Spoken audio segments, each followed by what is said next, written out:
guys. Welcome to our Soul Food Salon today. So I think we'll get started. My name's Jeannie Rosner. I think I know most of you. There's quite a few new people here that I don't think have been to an event before, so welcome. I had the honor of hearing Dr. Brinton speak at Part the Cloud talk in February this past year, and riveting speaker, riveting information, wealth of knowledge, and so I met with Mikey Hogue, who's going to be talking with us in just a minute. So Mikey runs the organization Part the Cloud, and she's going to tell us a little bit more about that. But so Mikey and I met shortly after the luncheon, and I said, I'd like to get involved with this. My mother had Alzheimer's, and it's time to kind of get involved. So we chatted and we said, perhaps we could do a salon together, and fast forward till today. So that's where we are today. So I'm going to introduce Mikey Hogue, who is the founder and organizer and everything for Part the Cloud, and then she's going to go ahead and talk about Dr. Brinton. Thank you, Jeannie, for having a topic that's so near and dear to my heart. I know a couple of you, it's the same. So I lost my dad to Alzheimer's 10 years ago, and my mom now has it. So my family has seen it for, I think, 20 years. And I was walking with a friend 7 years ago, and she said, you really got to do something about this. And I said, Alzheimer's is not a disease you talk about. Cancer, it's like, who's your doctor? What are you doing with Alzheimer's? It is the end of a conversation. And she's like, you have to do something. And I said, but it's a private something. You don't really want to talk about it. And she says, well, if you don't, who's going to? So that's how Part the Cloud started. It was really a one-shot deal. We thought we'll have an event, we'll bring out some awareness, and maybe we'll raise some money. Little did we know that I think the disease touches so many more people. So our first event raised $2 million. Crazy, really crazy. So we started this where we do the gala every other year, and then we do the salon that Robbie spoke at, a luncheon to sort of educate on the year off. So what I am beyond thrilled about is that this event has turned into a movement. We have raised $20 million. We've put $17 million into 23, human trials. So when my dad's first started having this disease, we got into the research end of Alzheimer's and realized that a researcher can usually get funded until they get into the human trial phase. So that's where it's really difficult to get money. So Part the Cloud funds early human research. So we're in 23 trials. And one more backup is that the government got together 3 years ago to say, how are we going to solve Alzheimer's? And the two goals was to get to $2 billion, which the NIH is slowly getting to, and to move 10 novel ideas through the pipeline. Part the Cloud alone has pushed 10 trials forward of novel ideas, plus 10 repurposed drugs. So a drug for cancer. And one of the drugs we're really excited about is out of Denver that takes away the inflammation and reboots the neuron, but it's for blood marrow transplant. Like, who would think that would be? So anyways, of our 23 trials, 20 of them have moved down the pipeline, which is enormous. So when we run a grant, when we get money, we've had 103 researchers across the world, 13 countries to evaluate them, and we've had, what are we up to? We've had 400 applications from 24 countries. That's amazing. To think that an event has gotten that kind of coverage is wonderful. So I talked to you about the 17 million we put into trials. That has become 180 million. So we've started these trials. They've then gone on to get NIH funding, foundation funding, and that's the dream for all of us, is that we can get them started, but we cannot keep funding them. And to think that they have all gotten funding afterwards feels like we've chosen wisely. Not us. We're with the Alzheimer's Association. So it's really, really exciting. 2 years ago, we focused on inflammation of the brain. So we did a contest to give out 4 applications for $1 million each. We're going to follow those 4. Whoever has the greatest achievement gets a $3 million additional grant. So we're hoping to, again, it's all about speed to get a drug on the market as fast as we can.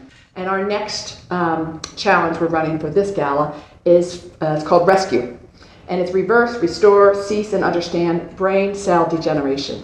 And that's where Robbie comes in. Her work is doing, if we could take our neurons and reboot them before we get Alzheimer's, That's what the end goal is. So I am, part of this wonderful journey I've been on is to meet incredible people. And Robbie is one of them. She's someone that you want as your gal pal, but she's also the smartest woman I know. So give me a second to introduce, because when I get to her awards, it's pretty staggering. So, Roberta Brinton, leading neuroscientist in the field of Alzheimer's, the aging female brain, and regenerative therapeutics. She has a dual appointment at University of Southern California and University of Arizona, where she serves as director of the Center for Innovation in Brain Science and as a professor of pharmacology and neurology in the College of Medicine.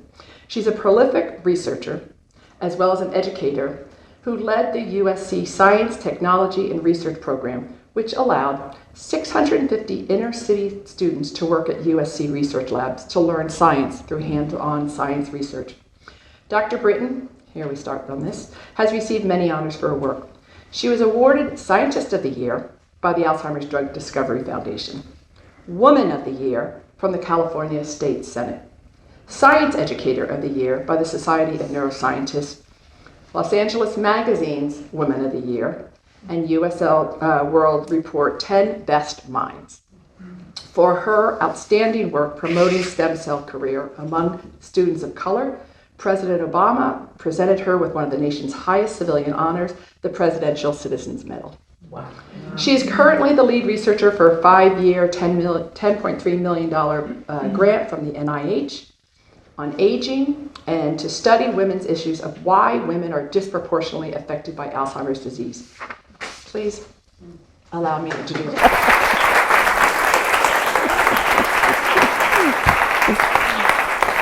Well, thank you, Mikey, for that lovely introduction. Now I know why I'm so busy. And Jeannie, thank you for the invitation to join you in this soul food event, this soulful event. I'm always grateful for the opportunity to actually bring you a report on your investment, because you all have been investing in our research for over 25 years. So this is my report, and I hope it meets your expectations. Women and Alzheimer's disease. Our brains, our future, our cure. And that's part of why I love speaking with women, because women are disproportionately affected by this disease. And this is the woman who actually started me on this journey. In this photo, there are 5 people, all in the age bracket for risk of Alzheimer's disease. But there's only one person in that photo that has Alzheimer's disease. Dr. Rowena Ansbacher is a woman that I came to know when I was doing my postdoctoral work at Rockefeller University in Manhattan. She could not remember me for 30 seconds, and I've remembered her for 30 years. And it was that woman, meeting that woman, that transformed my scientific career and moved me from trying to understand the very specifics of how the brain does exactly what you're doing now, if I'm successful, which is you're listening to the information that I'm giving you, you're searching in your brain for other pieces of information that will hook up to what I'm saying, and then if we're successful, you will encode this information. Right? That task that you are engaged with, that you're not even aware of, is the most energetically demanding task there is. The brain consumes the most energy, glucose, of any organ of the body except for the heart. Now, what does that mean? And I'll go through what that actually means for women and give you an idea of how the brain compensates for when there is a perturbation or the inability to utilize glucose. So let's start with the bad news first. The bad news is there have been hundreds of clinical trials for Alzheimer's disease. And none of them have worked. All of them have failed. And they continue to fail. And so the question is, why? Is it because there wasn't enough money? Was it because people weren't smart enough? Was it because those people just didn't think of the right ideas? Maybe. But when we look at the 4 main risk factors for Alzheimer's disease, they are age. So if you're lucky enough to grow old, you're at risk for Alzheimer's disease. Being female, having a gene called the ApoE4 gene. We all have the ApoE gene. It just matters whether you have the 2 version, the 3 version, or the 4 version. I don't know why they didn't give it a number 1, but we have 2, 3, and 4. And having a mother with Alzheimer's disease is a risk factor, not if your father had Alzheimer's, right?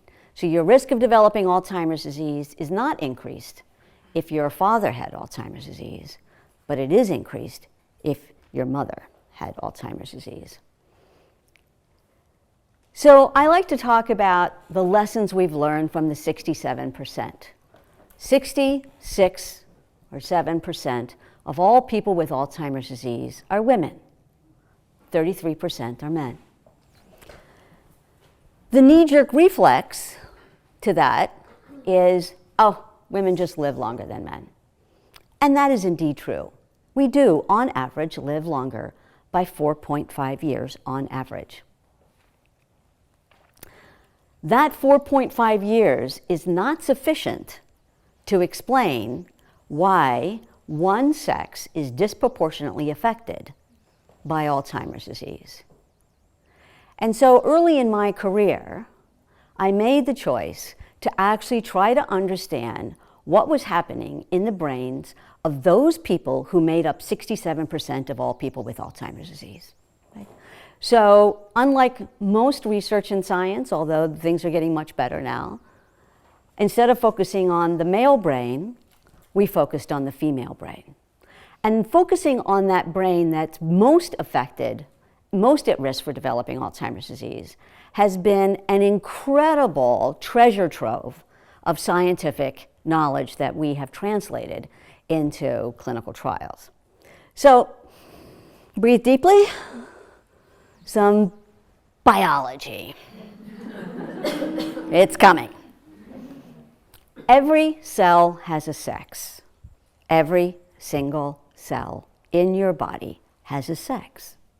You either have 2 X chromosomes, as we all do in this room, or you have an X chromosome and a Y chromosome. So obviously, in the case of the male, they receive their Y chromosome from their father. It turns out, actually, how many of you have given birth to a son? Ooh, that's impressive. Your son has your X chromosome. You can, if you're a daughter, you will receive an X chromosome from your mother and from your father. If you're a son, the boy, you receive your X chromosome only from your mother. Now, why is that important? It turns out that the genes on the X chromosome the X chromosome has many genes that regulate metabolism. So let me say that differently. There are hundreds of genes on the X chromosome that determine how you will metabolize food, how you will metabolize calories, how you will store those calories, and how you will ultimately break down those fat stores to actually feed the rest of the body, including your brain. How many of you, are runners? Yeah.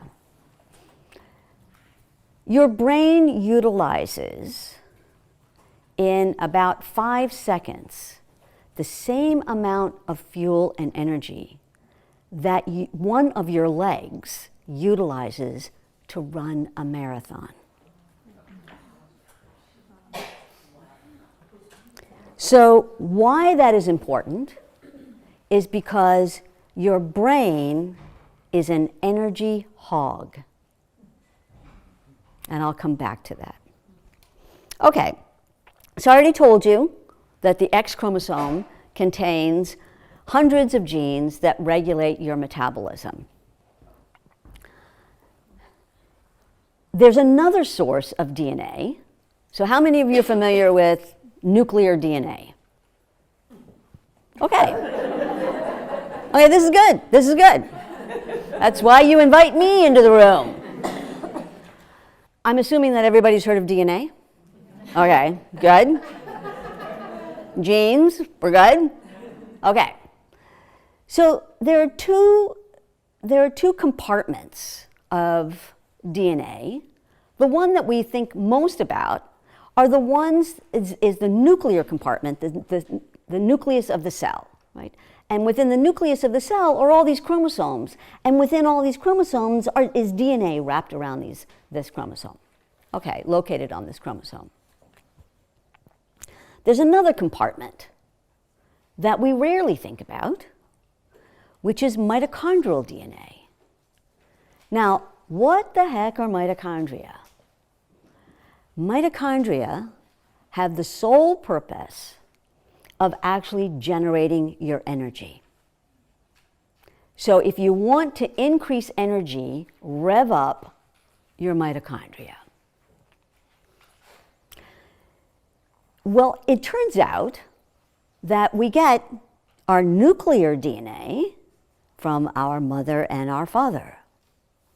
We get our mitochondrial energy DNA from one source, and you're looking at her. We get that source of mitochondrial DNA only from the mother. So in your sons, you gave them all of the metabolic genes on your X chromosome, and you gave them all the mitochondrial DNA that they have. So they are definitely your son. The daughters have your mitochondrial DNA and the nuclear DNA from the X chromosome from both their mother and their father. For all nuclear DNA, we inherit nuclear DNA from our mother and our father. What's unique is the DNA from the X chromosome. Okay, so more bad news. Maternal inheritance. What's interesting is that if you look at this graph over here, right, the line that goes here is the risk of developing Alzheimer's disease if you have a mother with Alzheimer's disease. And this is the risk of developing Alzheimer's disease if you have a father with Alzheimer's disease. But this is comparable to just the average risk in the population. Because Alzheimer's disease, the greatest risk factor for developing Alzheimer's disease is age. And while those of us who are fortunate to grow older have an increased risk of developing Alzheimer's disease. So because there's such a huge difference between the risk of developing Alzheimer's disease from our mothers, or not from our mothers, but if our mothers had Alzheimer's disease, and because we inherit only the mitochondrial DNA only from the mother, it suggests that in fact the mitochondrial DNA is contributing to this risk. Right? So I'll talk more about that in a moment. And this is a work from Lisa Mosconi at Cornell that showed that when she looked at glucose metabolism in the brain, what she sees here is that in those individuals who have a maternal history of Alzheimer's disease, they're in their 40s, they're all fine, they're all healthy. There's already signs of decline in glucose metabolism in the brain relative to persons with no family history and relative to people with a paternal history. So let's figure out what makes us so terribly special. And so one of the things of understanding what sets that female brain up for risk of Alzheimer's disease is really looking at what are the aging transitions that we experience. Well, we all go through puberty, both males and females, right? And as we all know, you start puberty and you kind of go through this process, and it takes a year, 2 years, 3 years, and then you come out of this transition state and you are the same but different. You now have reproductive capacity, right? However, this whole transition state is reorganizing the brain.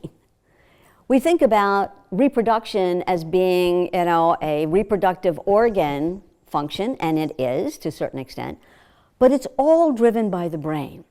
And what puberty is doing is actually reorganizing that brain, that whole transition state, the neural circuits, the neurochemistry, the transcription of genes, the expression of genes, all change during this period. How many of you had children that gone through puberty? Do they remain the same? No. Women, many of the women in this room have gone through another transition state, and in the case of Mikey, 3 times, right? Pregnancy is another transition state. And for those of you who have experienced pregnancy, some women have no change in any kind of function, and other women have changes in function, both in the brain and the immune system. Perimenopause is another transition state. That transition from now moving women from reproductive capacity to now no longer being able to reproduce. That's a transition state that can happen rapidly, but in most women takes several years. So this is the transition state that I've been most focused on for the past number of years, because we've learned that that transition state is actually the emergence of vulnerability. So let's dive a little deeper. So when we look at just the variability that happens, what we see is that the premenopause state, when we look at neurological function, the variability is pretty low. We're pretty consistent. We're on our game. We are good to go. Through the perimenopause, there's an increase in variability in neurological function. So rarely do we actually get better at something. If there's people in the room who've actually gotten better at something, let me know.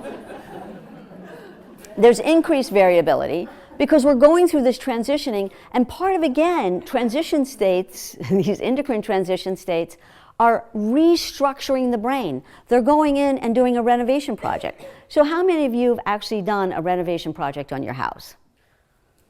Okay, great.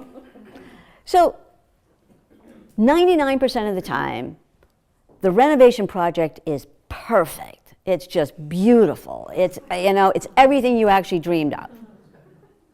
And then you go and turn on the light to the back room, and it's bzz, bzz. Because in renovation projects, it's always the electrical system that actually fails. Well, it's the same in the brain. It's a renovation project. Things are moving around. Circuits are now being formed that weren't there. Other circuits are now being withdrawn. It's a renovation project. And in the brain, everything is electrical. Okay. What we also see is that at the same time that women are transitioning to the perimenopause, there's a decline in glucose metabolism in the brain. Remember, your brain is almost exclusively dependent upon glucose as its sole fuel. Now there's a decline in that glucose metabolism that then levels off. and that this is kind of the decline that you would see with aging, but this is very much linked, tightly linked to this transition state. So the energy, the glucose required for reproduction and is promoted by estrogen. Estrogen is promoting this entire system. Okay, so then let's take a look at how the perimenopause manifests itself in women. 20% of women are asymptomatic. They're super women. I think they're from South Dakota. They have no symptoms. It's like, oh, yeah, one day I'm done. Okay. Most women are symptomatic, right? Of the symptomatic, 80% of the symptomatic women, 70% or 30% have hot flushes only. 70% have many different symptoms. So 70% of women will experience hot flushes.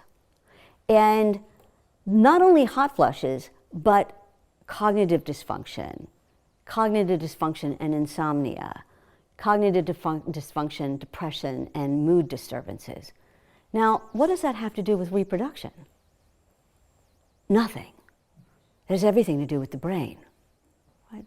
So these symptoms of the perimenopause are neurological symptoms.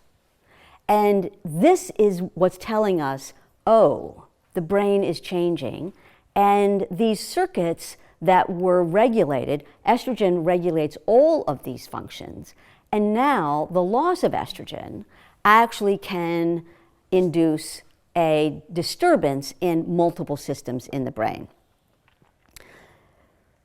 So when we look at the average age of diagnosis, it's in the mid-70s, anywhere between 70 to 75, right? And if we begin to look back in time, there's a prodromal phase of Alzheimer's disease. That means essentially the years leading up to a disease. And that's 20 years. So Alzheimer's disease, the prelude to Alzheimer's disease can be 20 years in the making. Well, you do a little simple math, and the average age of menopause is 51. Pretty simple math, but is there any relationship between the average age of diagnosis, the 20-year prodromal phase of Alzheimer's disease, and the cessation of a reproductive transition state? So we spent many years understanding this state, the menopause. But what we came to learn is that, in fact, it was the years before menopause that were actually telling us what was going on. That it was really in the perimenopausal transition state that the potential vulnerability to Alzheimer's disease would emerge. Right? So let's take a look at, again, why that might be. So remember I told you that the brain is an energy hog. The brain is a Hummer. The rest of the body is a Prius. Right? So just remember that, because keeping the energy system of the brain functioning well is absolutely critical, because it's sucking up a large portion of your energetic resources. So the brain weighs 2% of the body weight and consumes 20% of the fuel. Okay, so what you have invested in all these years is captured in the next couple of slides. Estrogen is promoting the entire glucose system of the brain, from uptake of glucose into the brain, to metabolism of glucose, to generation of ATP here in the mitochondrion. It's about 20 to 25% that is estrogen dependent. 75% is estrogen independent. 25% is estrogen dependent. What happens, as I showed you earlier, when women go through the perimenopause, there's a decline in this system, about by 20-25%. And then what happens is that the brain sends out a signal that says, I'm starving. Feed me. So it activates a starvation response. And the starvation response is to use an auxiliary backup fuel. And that backup fuel, if you're lucky, is what you have stored in your thighs and sometimes around your belly. It's your peripheral source of body fat. Love it. Yeah, love it. We're told culturally to get rid of it. We're told we're not beautiful if we have it. And I'm okay with that. What I'm not okay with is Alzheimer's, thanks. Right? So there's always a tipping point, right? A lot is not good. Too little is not good. It's the Goldilocks. It has to be just right. So I think this is an important message for women who transition through the perimenopause and menopause when there is very usual weight gain, right? And some of that weight gain is good. A lot of it is not. But the idea that we should look like we did when we were in our 20s is great for when we're in our 20s. It's not great for when we're in our 50s and 60s. What's interesting is that people who are overweight prior to the age of 65 have an increased risk of developing Alzheimer's disease. Now that's a population study, that's men and women all lumped together, right? If they're overweight before the age of 65, they have an increased risk of developing Alzheimer's disease. If they gain weight after 65, you're good to go. Right? Because you have your energy pack. You have your fuel source. So again, let's keep in mind the whole component of why it's important to have that fuel source. So now the brain has undergone this starvation response. It has sent out the signal, I'm starving, send me fuel. And what it sends to the brain is ketone bodies. How many of you have heard of ketone bodies? Okay, so it sends ketone bodies which are derived from fat, right? They're derived from lipid stores. The liver will break down the lipid, the fat stores, and deliver ketone bodies to the brain. So far, so good. The problem emerges is that now the brain is utilizing this auxiliary fuel and glucose, which is fine in the short term. It's not necessarily fine in the long term. Because eventually, the brain will utilize its own source of lipids called white matter. How many of you have heard of myelin or white matter?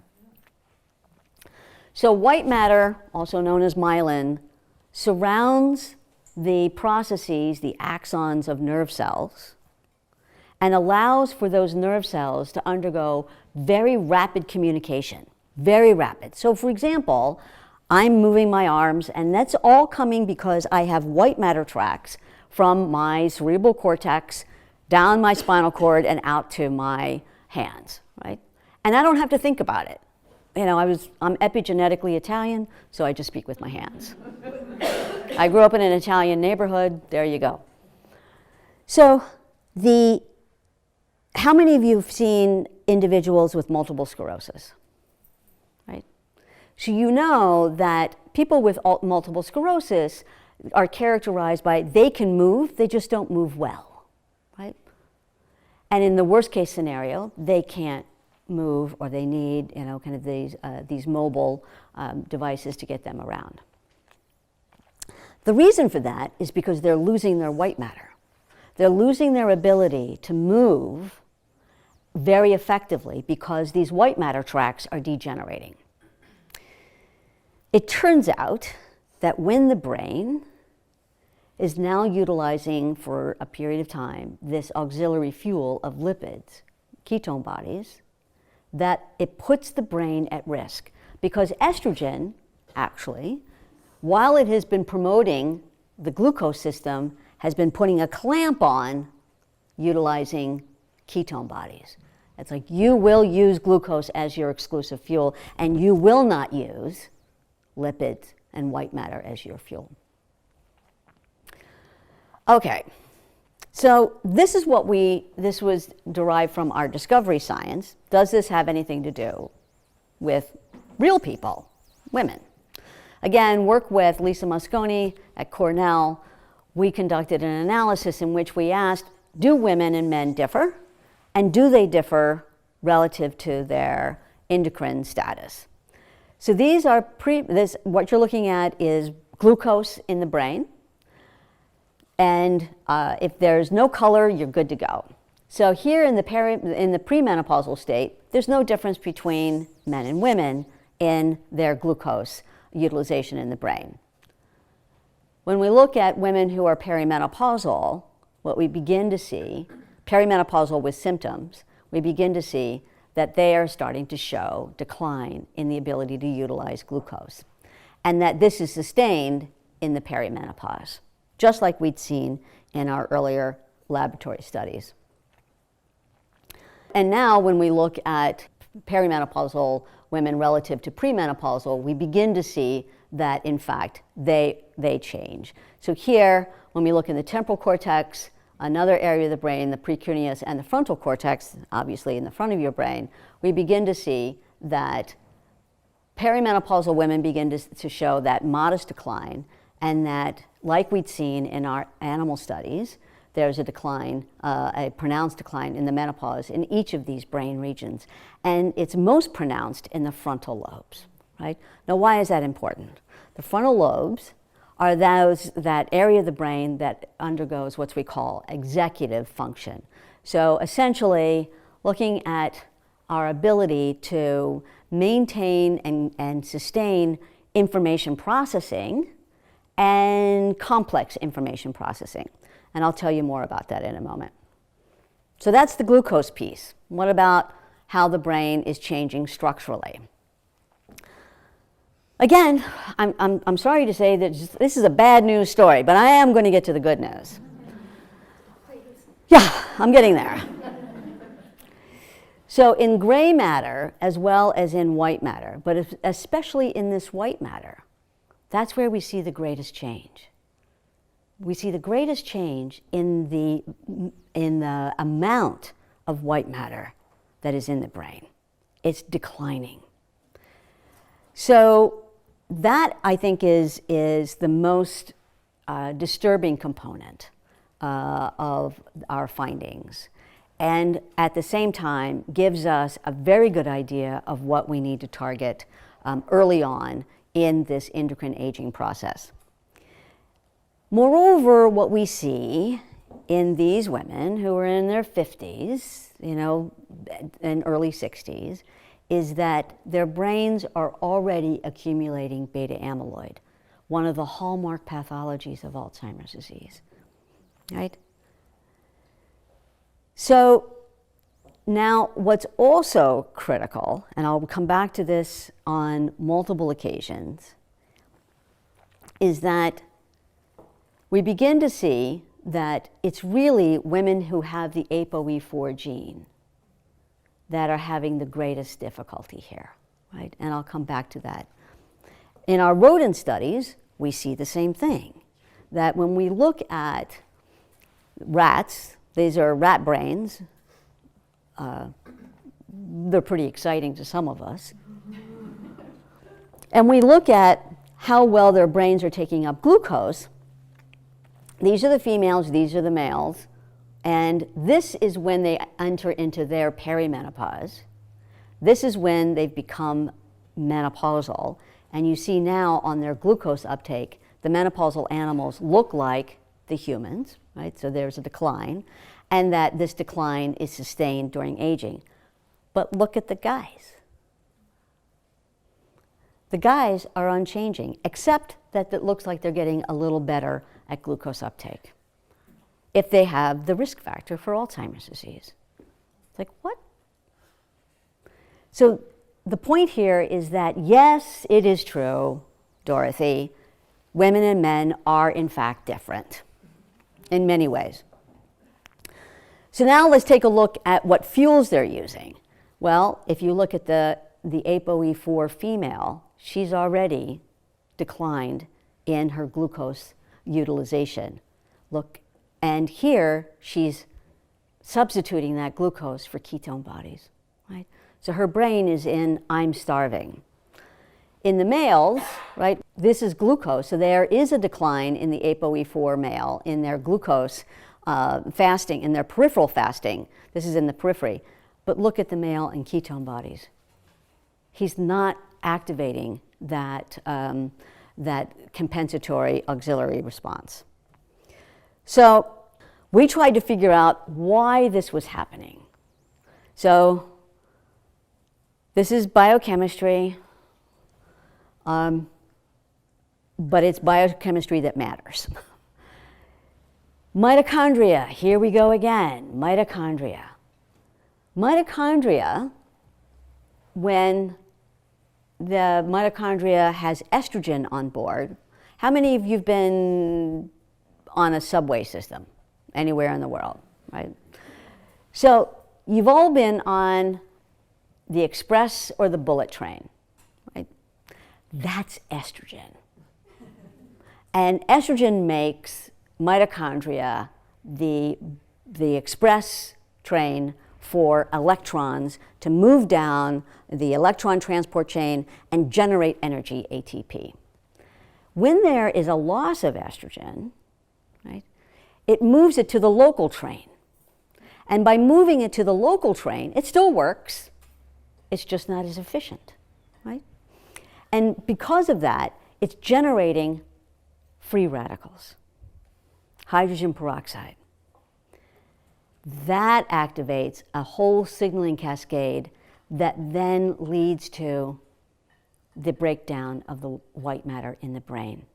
At that shift in the mitochondrial character from being highly efficient express train to now becoming a local actually shifts the entire system of the brain to now activate this whole process that develops, that will catabolize the white matter.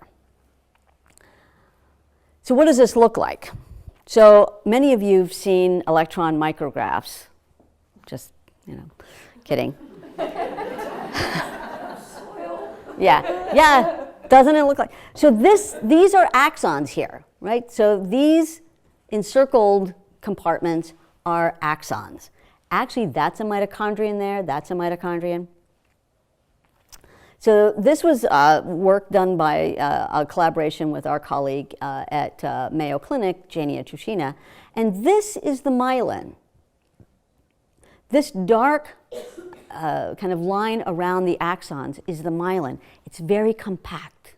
I know, it's very well structured.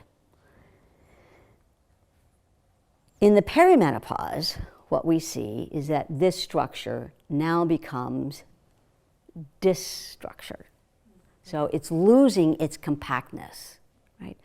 And what that allows is for enzymes to come in now, where they used to not be allowed in, now come in and can activate this process that breaks down myelin to generate lipids, to generate ketone bodies to feed the starving brain. But also look what happens to the axon. The axon becomes very distorted, right? So now signals that are coming down that axon are not efficiently communicated. And then ultimately what happens is that no longer do you even have these ridges, they essentially are disappearing because that lipid is being utilized as a source of fuel, ketone bodies. Okay, we're moving into the good news now, part of the presentation, right? So who's at risk, right? 11% of people over the age of 65 will develop Alzheimer's disease, and 67% of them will be women. What you have is 11% signal and 89% noise, right? Who is at risk? So again, we focused on women to give us a better understanding of how we can go about trying to discern who is at risk. So we used a population of women, their data, and this study was done at USC with Howard Hodis and Wendy Mack. And they were conducting a trial in 600 healthy postmenopausal women. Everybody was healthy, nobody had a diagnosis of a disease, right? All healthy. And we asked the question, could we, in this population of all healthy women, can we actually detect those who are at risk for Alzheimer's disease? Can we detect that 11%? And can we detect it using markers of how well the metabolic system is functioning? And not through brain scans, but through the types of analyses that all of you have already had. How many of you had a glucose tolerance test? Yeah. How many of you had your blood pressure taken, right? Cholesterol measured, right? So everything that's already done in the clinic, can we use that to actually detect women who are at risk? And the bottom line is, what out of these 14 measures that we initially looked at, 9 went forward in our analysis. And what emerged from that is that in this group of 600 healthy women, there were actually 3 groups of women. There were women who were metabolically well controlled. There were women at risk, no diagnosis, but they had risk for cardiovascular disease. They had higher blood pressure.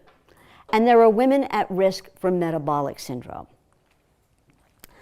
Now, what do I mean at risk? What I mean is they were in a transition state. In this case, the women were still within normal range for blood pressure. They were just at the wrong end of normal. They were high. And they had a slightly increased fasting glucose level. These women, women at metabolic risk for metabolic syndrome, had, if the value was supposed to be high, it was low. If it was supposed to be low, it was high, right? So they were all in the normal range, they were just on the wrong end of normal. And what we discovered is that when we looked at their global, verbal, and executive function, right, the women at cardiovascular risk did not do as well as the women who were well controlled metabolically, but not significantly different. It was the women who are at risk for metabolic syndrome who actually showed a significant decline in their cognitive function relative to women who were metabolically well controlled, right? So why is that particularly important? It's because these early signs of cognitive dysfunction are actually a risk factor for developing Alzheimer's disease. So, and we know that people with type 2 diabetes, right, these women don't have type 2 diabetes, right, but people with type 2 diabetes have an increased risk of developing Alzheimer's disease.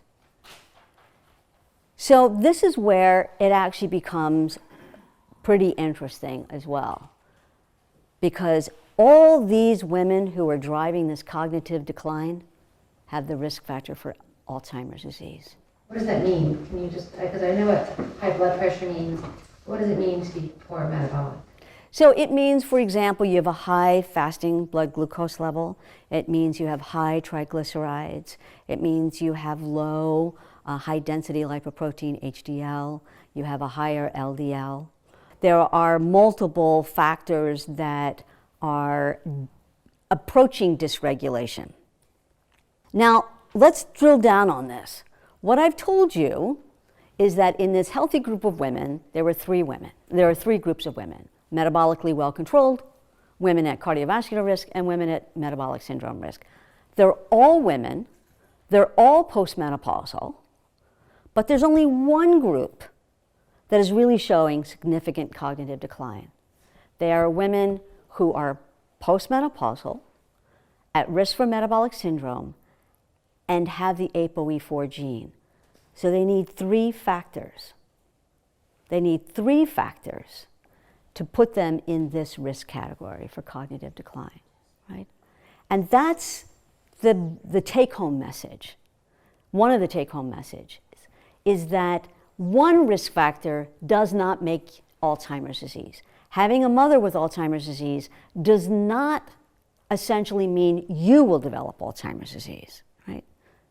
Having the ApoE4 gene does not mean you will develop Alzheimer's disease. On the other hand, if you had a mother with Alzheimer's disease, you're at risk for metabolic syndrome, you're postmenopausal, and you have the ApoE4 gene, then intervention needs to be made, right? So why that's also important is that we now know who to target. We know how to find you. We know how to find you. We know the right questions to ask. And it's achievable. What's the one thing that we can achieve here? You can't change your female. Even if you're transgender, you still have XX, right? You're still chromosomally female. You can't change that you're postmenopausal. You can't change that you're an ApoE4, you have the ApoE4 gene. What's the one thing you can change? Exactly. You can take those risk factors and move yourself out of the risk zone. You can reduce the risk factors of 4 risk factors to 3. And now that you know that you're ApoE4 positive, you can also mitigate that risk, right?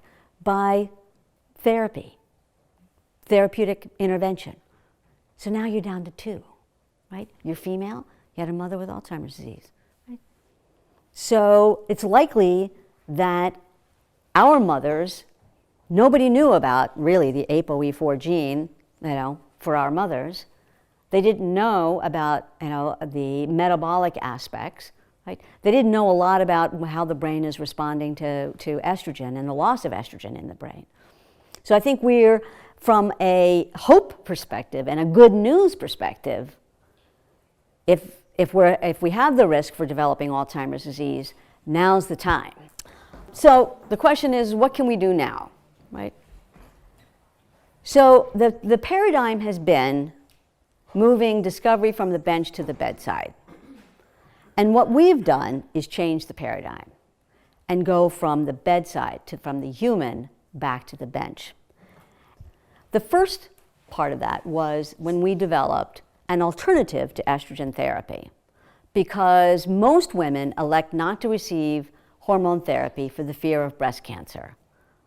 And the data show that hormone therapy, the risk of developing breast cancer on hormone therapy is not because of estrogen, but because of the progestin that's used. So we can talk more about that at the break, but estrogen itself does not increase breast cancer risk. Estrogen plus a progestin does. So, but nevertheless, we took to mind, that women were electing not to receive hormone therapy for their brain because of their fear of breast cancer. So what we did is develop a nutraceutical, essentially an over-the-counter product that we're currently developing, that targets estrogen action in the brain, but not in the breast or the uterus. And on hot flashes, here's the placebo. And on hot flushes, the phytoserm formulation reduced the frequency of hot flushes and reduced the time it took to conduct an executive function task. So instead of taking, like for example, 2 minutes on this task, it took 1.5 minutes, right, to do this task. So it increased the efficiency of speed of transmission. So that was pretty exciting, and we're continuing to develop that. The other strategy that we've been using is the big data for precision medicine.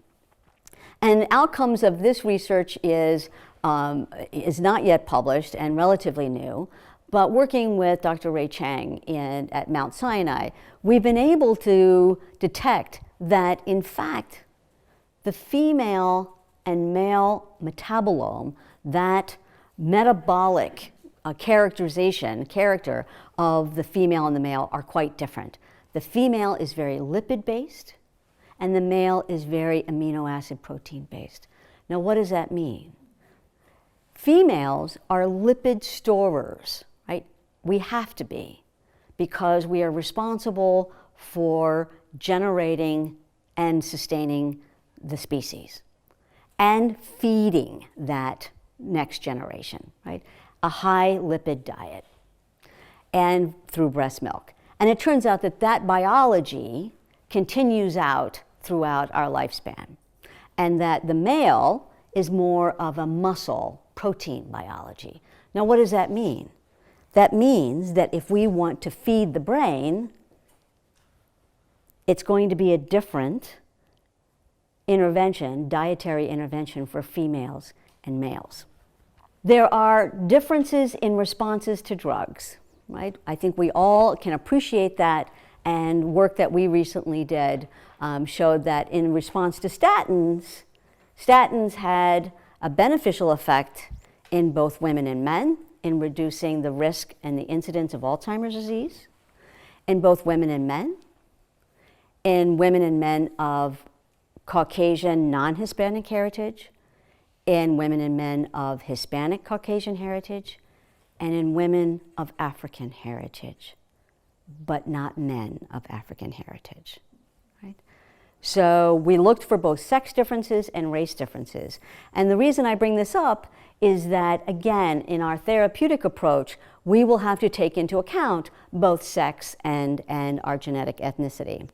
And lastly, for those women who have given birth,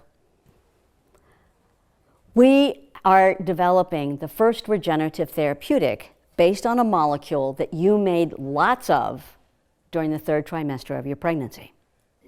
The molecule is named allopregnanolone, allo for short, ALLO, and we're developing allo in persons with early Alzheimer's disease. And what we find is what I hope you can see, that this is a neurosphere and is generating new neural stem cells. And allo promotes the generation of neural stem cells in the brain. I'm very excited to show some of the first data from our early stage clinical trial. Here we're looking at the change in the area of the brain that you're using, the left hippocampus. You're actually using your whole brain, just so you know. The left hippocampus is particularly vulnerable to Alzheimer's disease and is an area of the brain that we utilize for the kinds of information that I've been presenting to you today, to process that information so that the information comes into your hippocampus. The hippocampus processes that and sends it out to the cerebral cortex for long-term storage, and for you to go and find that information the next time we meet. So what our hypothesis was is that if we are regenerating the brain, we should see changes in this particular brain region that increase the volume of that brain region, the left hippocampus. And we find that a number of individuals in the trial are actually gaining hippocampal volume over 3 months. So we're continuing that trial and moving forward in the development of allo. So there is definitely good news on the horizon. And so in conclusion, there are multiple reasons why the brain develops Alzheimer's disease, and we're going to have to develop strategies that target those specific mechanisms by which the brain develops Alzheimer's disease, and that the aging brain is dynamic. We keep thinking of the aging brain as having this kind of linear decline. It isn't. It's quite dynamic, and we can promote the function of the brain both through what we eat and how we exercise, and in certain cases with therapeutic interventions. Lastly, I want to acknowledge the folks on my team and the people who have supported our work, and thank you for giving me the opportunity to report to my investors. Thank you.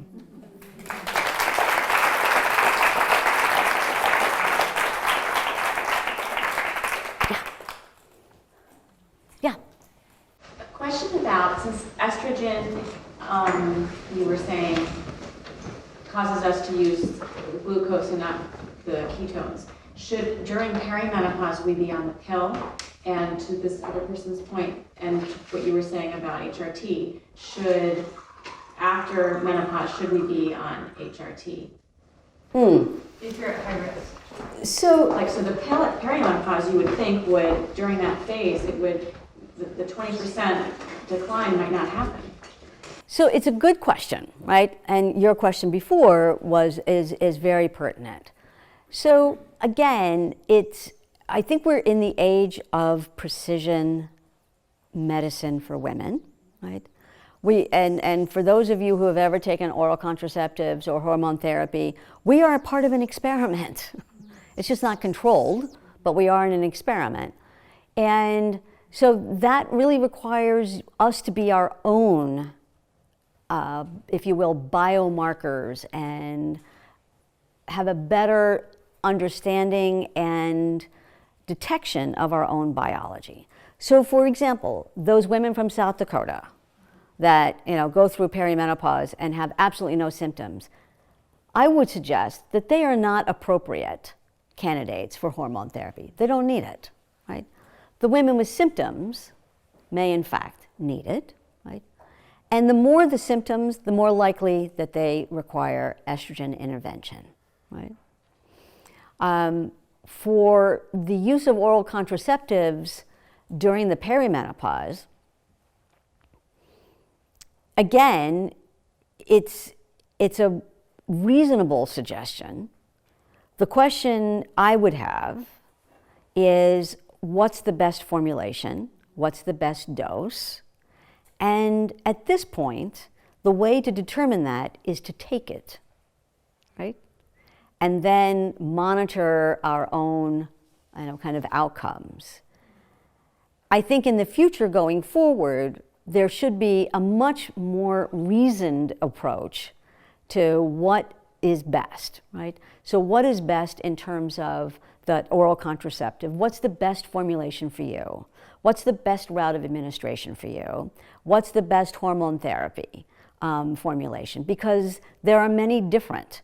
So you can take oral contraceptives, and you can take hormone therapy orally. Well, is that the best way for hormone therapy? I think not. And the data suggest that oral hormone therapy doesn't have the same benefit as if you have a patch, a transdermal hormone therapy. Whether that's true for oral contraceptives, we don't know. So I think the age of women's health has arrived, and that women in your walks of life actually can change the field and change clinical care by bringing these kinds of questions into the clinical realm. Thank you so much. Yeah, thank you. What about women who've had complete hysterectomies and ovaries, not like I had everything on? Mm-hmm. So, and I've been on HRT now for about 6 years, and honestly, I've never felt, God. but I've never felt better. Like, I feel so much better than I did before I had all this stuff. So, I feel amazing. Yeah. So, and I think that's a very good, indicator of your own biology, that you're very conscious of your biology. And I think it's the formulation that you're on, the dose that you're on, the route of administration that you're on is working for you.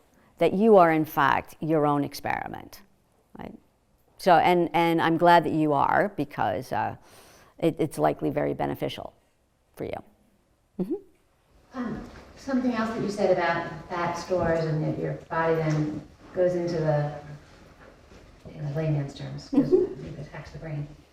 Is there a problem with extreme exercise? Like, is that, if you're really into it, really running marathons and doing something like that, is that something that we should think about maybe tempering, or? So exercise is good.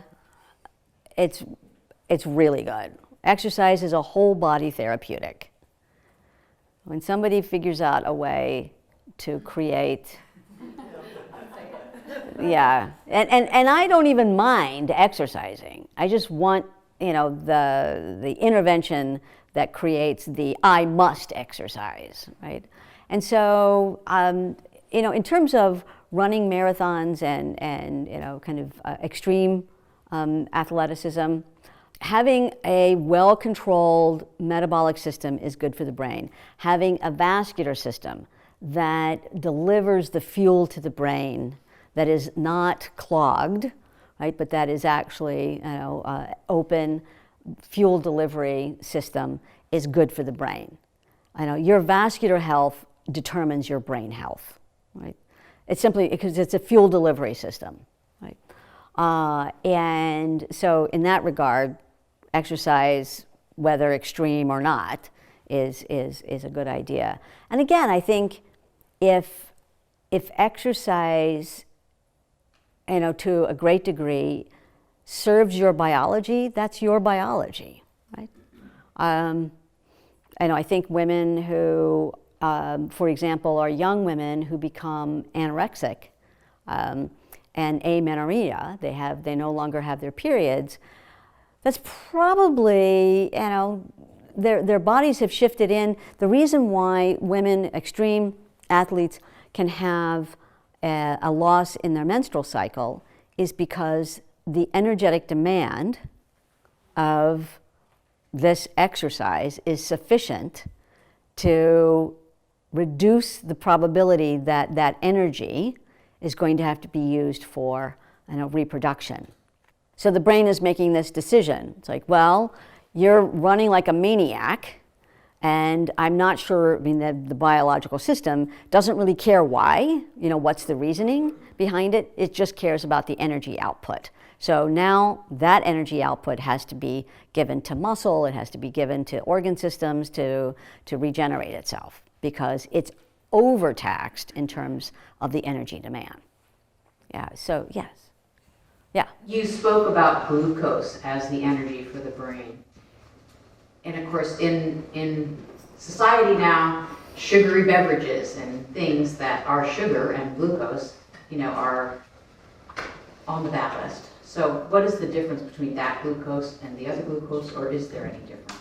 So there's a huge difference. And so our bioenergetic system evolved to allow us to walk out of Africa. None of us took a plane. None of our ancestors took a plane, a train, a boat. They walked. And they walked from Middle Africa to Europe, to Asia, to the Americas, right?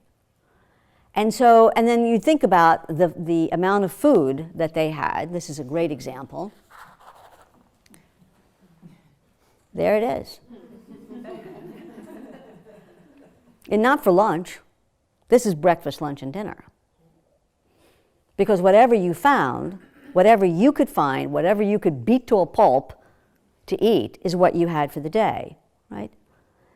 So why is that important? Well, it's because our bioenergetic system is ramped up for this amount of food, right?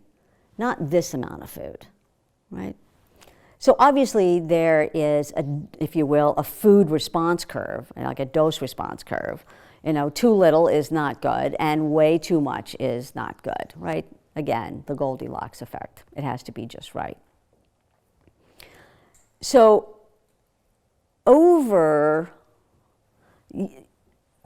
body is very good at storing all of those nutrients that are in all of our food, right?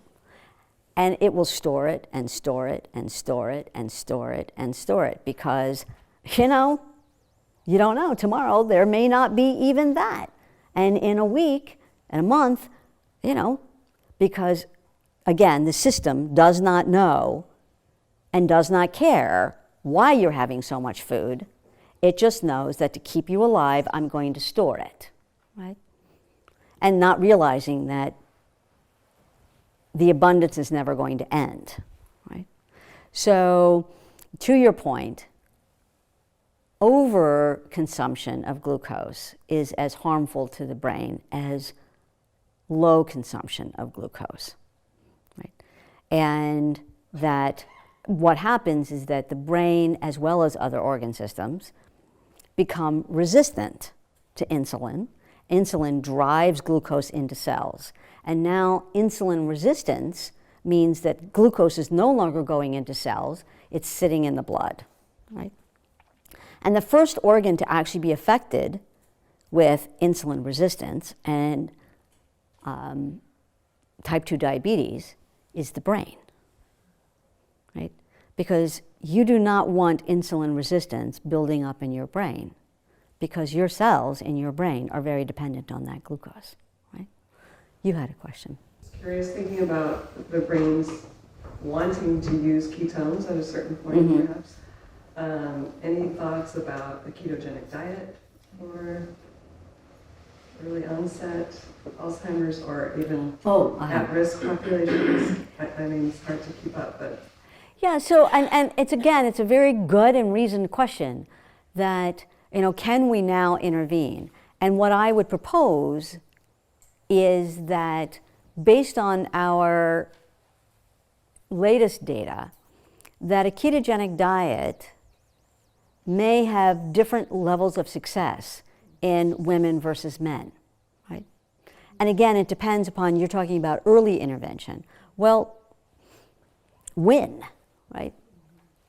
So again, we're at this point where, for example, if you feed the brain what it's not using, it's not of benefit, right?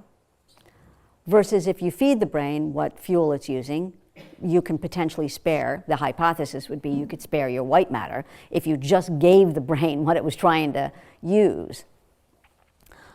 So it's a good question, and it's certainly one that we're quite interested in. And so the question really is, and I come back to this, there are windows of therapeutic opportunity. One therapeutic will not fit all for all time. And that's where we have to start looking at where are people in this risk trajectory. If they have no risk, terrific. I mean, they're well metabolically controlled, they have no family history, they don't have the ApoE4 gene. It's unlikely, you know, unless there's traumatic brain injury or something like that. But it's a good question and we're on it. I'm going to take a question back here. And my question is that if people who have many of the markers, like myself, and are at the beginning of this process and have noticed things that might be of interest or of concern, I have taken many different routes to try to figure out what my plan of attack is or what the bet. And depending on who you see and what they say, you can get, oh, your blood looks fine, that's just aging, be on your way, versus functional medicine, or, I mean, there's just so many different avenues in which to take, and I'm at a loss as to where to find the most holistic solution to a very complex problem. And I wanted to know if you could give us any advice as to what you think our next step should be as we're looking to kind of usher ourselves through this process.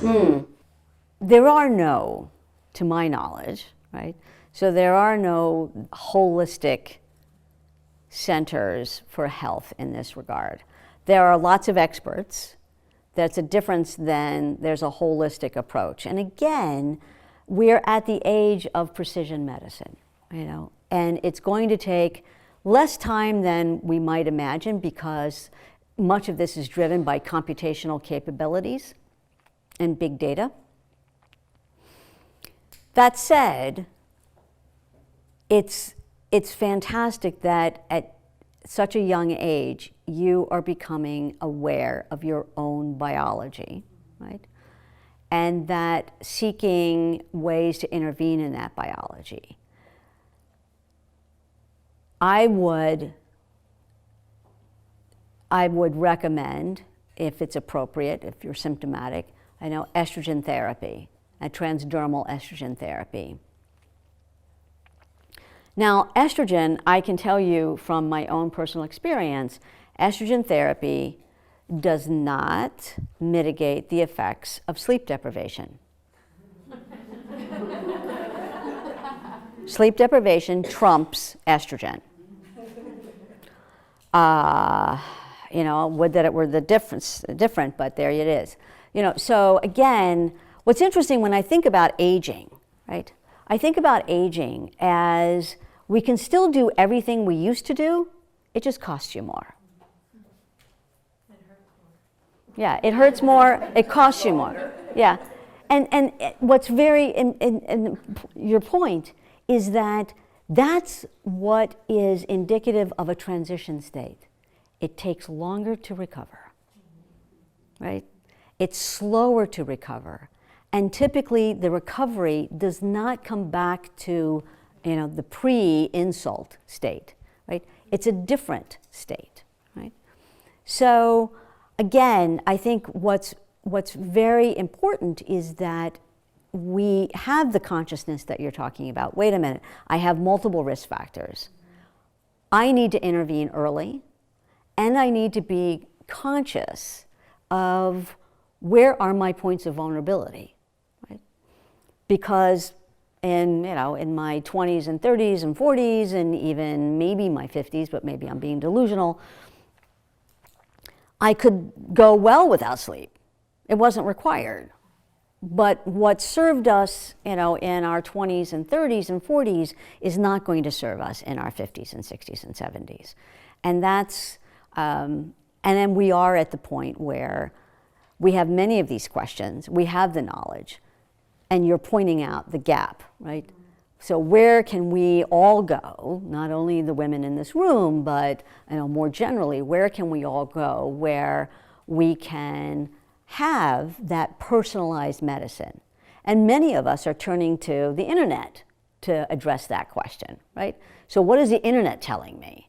And the internet gives us broad information, but not necessarily accurate information.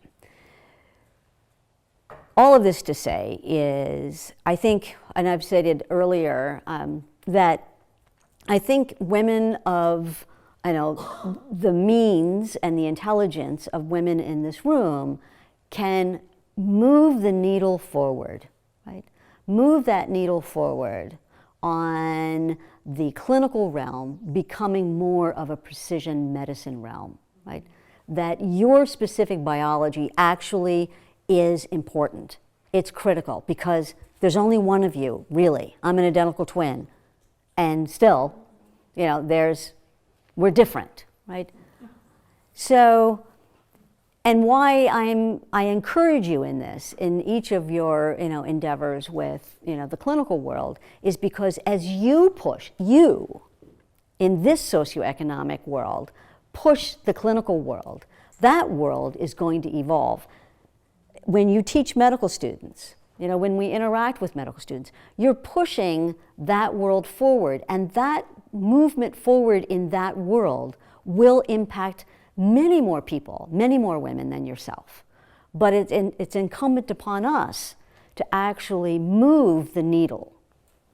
And do we do that by going to our endocrinologist or posing the questions, because it sounds like there is no place to go for precision medicine. I mean, we all know that eating nuts is good for the myelin sheath, but that's, like you said, there's no one therapy that covers everything. So there's no place yet that is, let's say, with the results of your studies and your work, there's no cumulative outcome yet. There's no place for us to go, right? When you say push the needle forward, we basically are pushing forward by asking our practitioners questions and yeah, and maybe in this realm, right, in the Palo Alto-esque world, there are women's health clinics, right, that specialize in women's health, that is beyond pregnancy, right?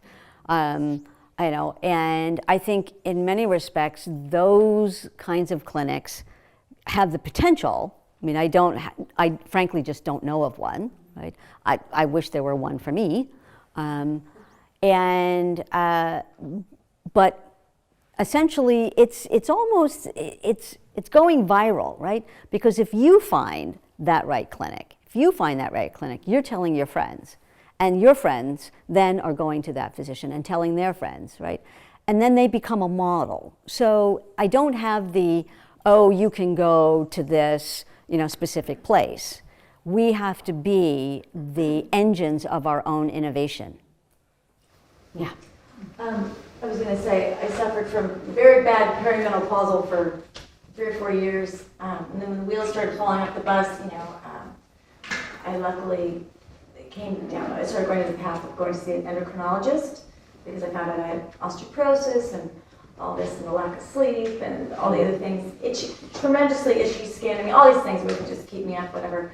And I feel like after I've gone to this endocrinologist and found, she put me on a patch therapy that helped me keep the bone that I have, and she monitors me and so forth. But I feel like a lot of those other things have gotten a lot better, whether it's the cognitive stuff, amongst other things. But my point is, do you think she's looking out for me? Like, I never thought of that one thing you said, oh, your risk factor, you have the APE4. Do you think she's looking into that, or is that something, I mean, how do I find out if I have that? Yeah. Maybe that also some blood work and, So to just come back to an earlier point that you made, right?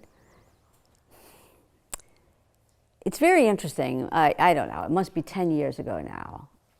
A reporter from the New York Times, interviewed me for an extensive piece that showed up in the New York Times Magazine.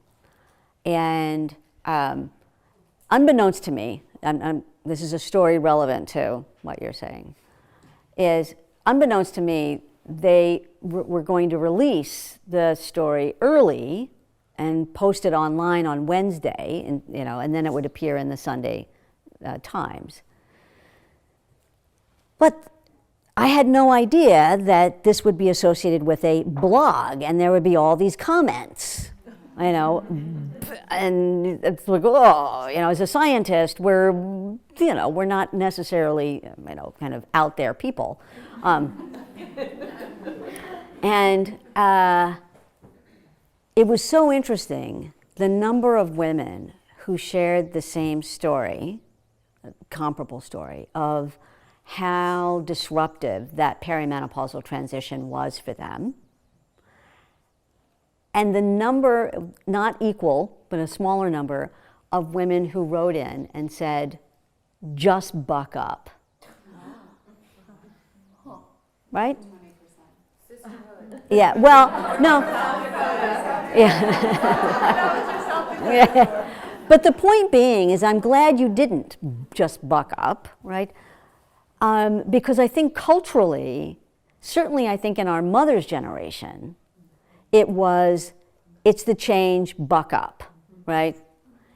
And it was likely deleterious to their health. Now, that said, there weren't many options. I mean, and the hormone therapy that did exist was, whopping doses and not necessarily beneficial. But you also bring up another important piece that I didn't talk about, and that I won't continue the bio exchange here, but to say that the immune system is also regulated by estrogen.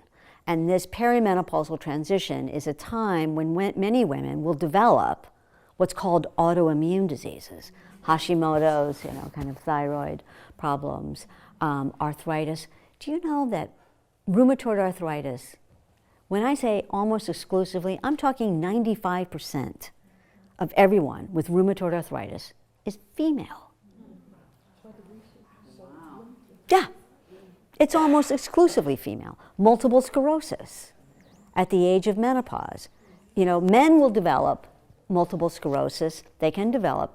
Puberty is a risk for multiple sclerosis. Something happens in the 30s for men, in their 20s and 30s, where they are at risk for multiple sclerosis. I don't know what that is, and I don't think anybody does. But at the menopause and the perimenopause, women are at greater risk for developing multiple sclerosis. And in that age group, it's almost exclusively female. If men are going to develop multiple sclerosis, they will develop it earlier in life, right?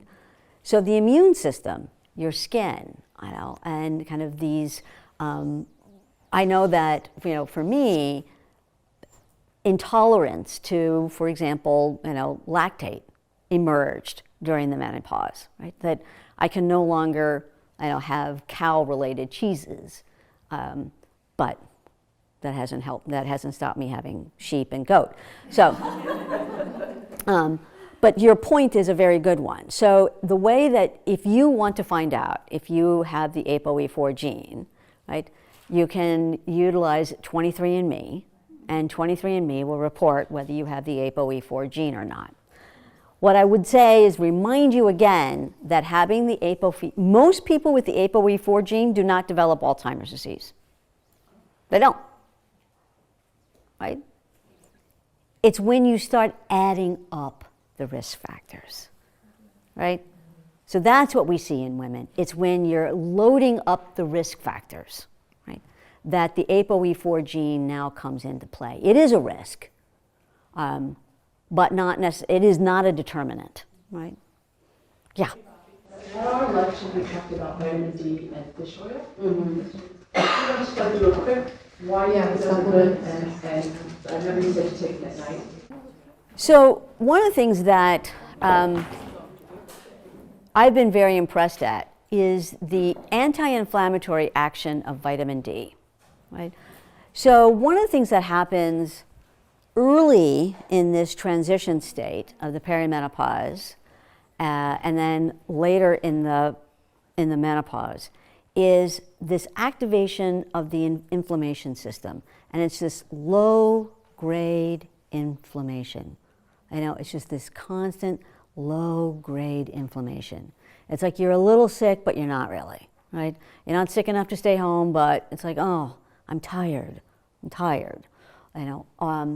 So vitamin D turns out to be a great anti-inflammatory. Now, the inflammatory system is activated all day long, and especially at night, right? That's when the immune system undergoes surveillance, right? It's going around, it's looking at everybody. Are you supposed to be here? You're not supposed to be here, right? And so the estrogenic control of the immune system is lost during the perimenopause and menopause. So now it's hyperactive, right? And in some women, super hyperactive. So again, vitamin D at night is a great way to reduce that inflammation, right? And the fish oil, right? And I love fish oil again at night, right? Yeah. The omega-3 aspect of the fish oil, so would algae be okay too? Yeah. Or krill. So you're drilling down way too far for me, right? You're going to have to ask the soul food expert. Yeah. Derivative that you can eat if you're not going to eat. Yeah. So, but fish oil at night, again, if you sleep as well and as long as you should, sleep is a fasting state. And part of what you want to do is to give your brain nutrients while it's in this fasting state so that it has something to keep going on while you're in fasting, and specifically a lipid. See, you know what? I can tell you all were listening. Well, this is good. You didn't know biology would be so doggone interesting. Yeah. How about, you had talked about, I think you were talking about calcium. Yeah, so calcium at night, you know, your bone is remodeled at night, right?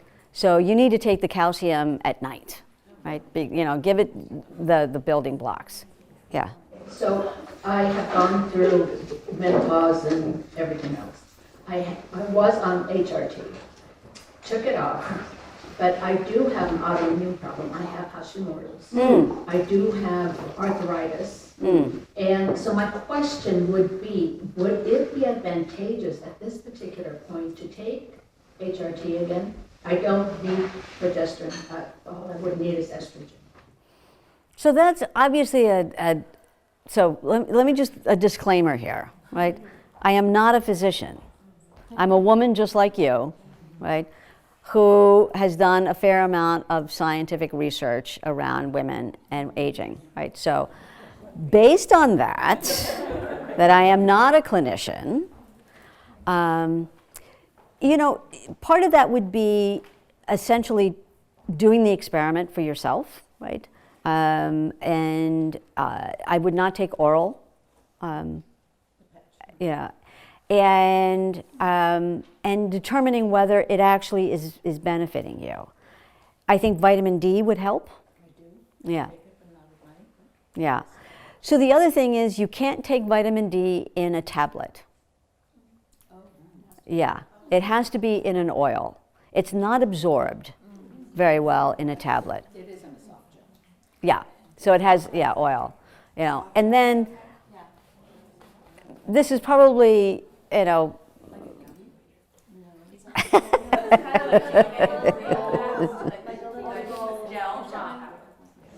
Gel type of gel, like a gold, little round globulin. Yeah. What about MCT oil? So MCT oil is a good source of lipids for the evening, right? Yeah. So, And what's your dose of vitamin D, like 4,000? so we'll talk about that. I probably am on the high side. Yeah. How about the role of glia in your studies and what happens to our glia as we age? So it's a very good question. So we typically, our focus is on, the nerve cells, but it turns out it's the glia that are providing the system that metabolizes the lipids to generate ketone bodies. So glia, so the glial cells of the brain, so there are kind of two general classes, nerve cells and glial cells. The glial cells are also part of that group of cells, oligodendrocytes that make the white matter, right? So they're very involved, obviously. There are the other types of cells, microglia, and they are actually primarily the immune cells of the brain, although astrocytes can also be. So they're very, very involved in all of this process. There is no cell that isn't doing their job, essentially, right? So we can talk more about the specifics around that. Other questions? Yeah. I don't remember things as well as I used to. Is that just like the normal process of aging, or well, it seems like the older you get, the less you remember? Mm-hmm. Is that Alzheimer's, dementia, or just getting older? So what do you remember from my talk? This is not, I'm just... That I should eat more chocolate. Yeah. That was a good one. That was, Yeah. But you meant to. Yeah, I did mean to, yeah. So, yes, the aging process is associated with a decline in the capacity to encode new information, right? But I think that there are ways, again, to mitigate against that. Sleep, did I say sleep? Oh, and chocolate, of course. But if it's to the point where it's disrupting your daily life, right? So there's a difference between what did I come in this room for, right? And then it's like, oh, yeah. Versus what did I come into this room for, and that happens 10 to 20 times a day, right? So it's never, it always raises concern when it's like, oh, there's a brain kind of snafu here, right?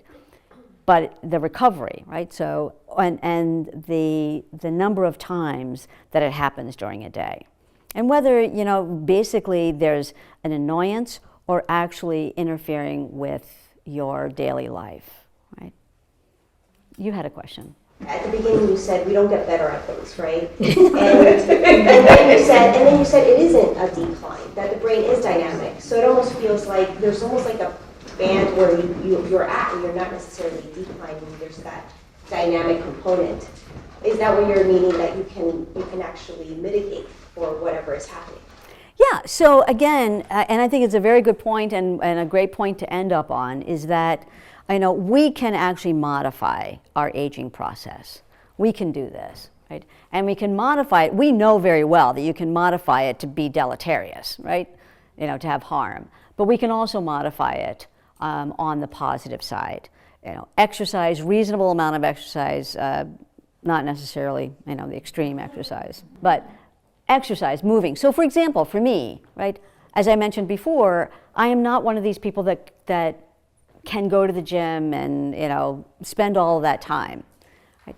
So instead, what I realized when I moved from Los Angeles, where I was spending 2 to 3 hours a day just commuting to work, I made the very conscious decision that when I moved to the University of Arizona and to Tucson, to buy a home within walking distance of where I work, right? And I did not buy a parking pass, right? So I created this, I must exercise to get to work. I have a standing desk and I have a stepper, right? So that I am moving like we used to in the old days, right? Where you just had to move all day, right? So for me, that's exercise that works for me, right? So I think in part, we need to build that for ourselves and to be conscious that when we care for ourselves, we are in fact caring for everyone in our family, right? So on that, I will thank you again for the opportunity.